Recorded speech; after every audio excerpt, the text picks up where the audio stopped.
मैं उतर डाले और आज हम देखेंगे भाई ये 6 व्हीलर ट्रक और 10 व्हीलर ट्रक में क्या डिफरेंस है। भाई बाकी कुछ नहीं, इसकी चेसी में ही डिफरेंस है, ऑलमोस्ट सेम ही है। तो देखो इसके अंदर आपको 6 टायर मिलते हैं और इसके अंदर आपको 10 टायर, जो ये साइड है आपको बड़ी मिल जाती है।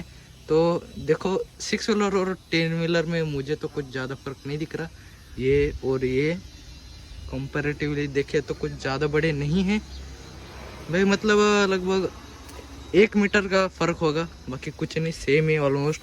सिर्फ ये इसकी जो लोडिंग कैपेसिटी है वो ज़्यादा है। तो भाई ये वीडियो अच्छा लगे तो लाइक करना। वीडियो देखने के लिए धन्यवाद, थैंक यू सो मच।